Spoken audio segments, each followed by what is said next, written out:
Moi, j'en ai un petit peu marre que c'est toujours les infirmiers, les infirmières, les agents de police, les personnels dans les éboueurs, les travailleurs dans les hôpitaux. C'est toujours eux qui doivent payer, mais quand ils allaient toucher un tout petit peu les plus riches, ça, on va y venir, c'est le tabou.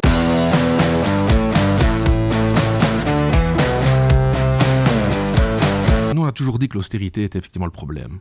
Et on a clairement indiqué qu'il y avait... l'orthodoxie budgétaire. Bien sûr, l'orthodoxie budgétaire, c'est un grand problème. Et je trouve que dans les propositions concrètes que le PTB a mis en avant, parce qu'on a beaucoup mis au niveau du Parlement, je trouve qu'un des moments les plus importants qu'il y a eu politiquement en novembre, ça a été l'amendement du fonds bourse blanche du PTB. Donc, comme vous le savez, nous sommes venus avec notre proposition du fonds bourse blanche, où on a proposé à l'époque 400 millions supplémentaires. Qui ensuite a été effectivement, et c'était intéressant comme séquence politique. C'est-à-dire que nous partions du terrain, où nous voyons que les infirmiers et les infirmières n'en pouvaient plus. En Belgique, on est dans un pays où il y a 10,5 patients par infirmière. La moyenne européenne est de 8,7. Donc, on a senti ces gens qui étaient à bout, à un moment où personne n'en parlait. Et il y avait ce mouvement de la colère des blouses blanches qui était présente. Nous sommes venus avec cet amendement. Les libéraux nous ont dit « Oh, c'est populiste, c'est irresponsable, il faut pouvoir compter, etc. etc. » Finalement, nous avons gagné le vote par rapport de force. Et le MR a dû appliquer ce fonds bourse blanche. Mais qu'est-ce que vous voulez dire là ? Ce que je veux dire avec ça, c'est qu'au niveau budgétaire, quand il y a une volonté, on peut aller chercher l'argent où il se trouve. Moi, j'en ai un petit peu marre que c'est toujours les infirmiers, les infirmières, les agents de police, les personnels dans les éboueurs, les travailleurs dans les hôpitaux. C'est toujours eux qui doivent payer, mais quand ils allaient toucher un tout petit peu les plus riches, ça, on va y venir, c'est le tabou. Et moi, je crois qu'il faut arrêter cette hypocrisie, Monsieur Boucher. Donc, je vous pose quand même la question, est-ce que vous êtes d'accord de faire contribuer les plus riches ? Deux aspects, donc je le disais, il est fondamental d'avoir des bonnes gestions publiques, une bonne gestion publique des dépenses pour dire de pouvoir faire face aux crises, et l'Allemagne aujourd'hui est le meilleur exemple.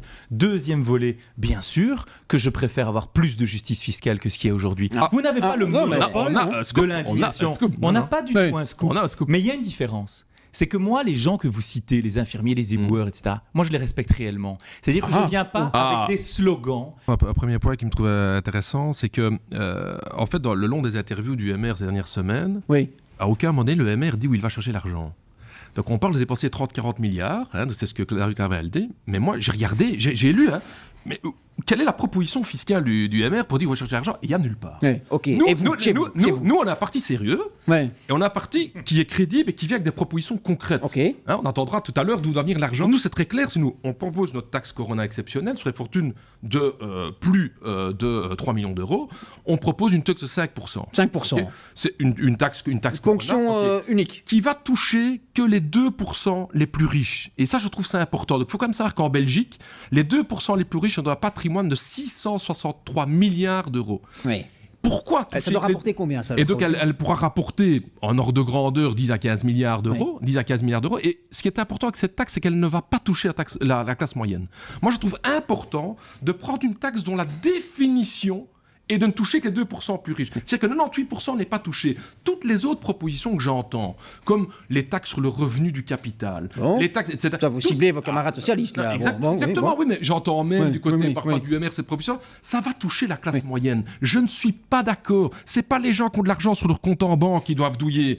Aujourd'hui, pour moi, je veux que les super riches... Mais le problème, Raoul Edebo, c'est que les super riches, le capital est ultra volatile. Ça va être difficile quand même de les ancrer ici en Belgique. Ça, c'est une grande légende. On va pas le planter ailleurs, c'est difficile. Il y a un rapport du Sénat français qui a été écrit sur l'impôt sur la fortune sous Sarkozy. C'était quand même pas un havre de gauchisme, vous me le croyez quand même, qui ont analysé qui payait l'impôt sur les fortunes français et qui avait quitté le pays. 99% des gens payent leur impôt sur la fortune et 1% a fui.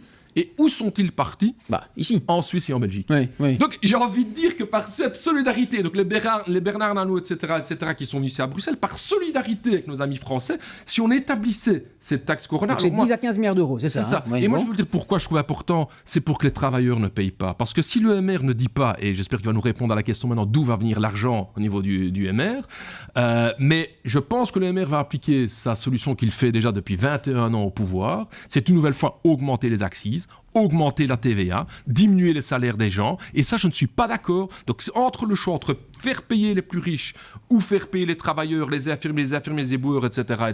Pour la relance. Faire payer les plus riches pour la relance.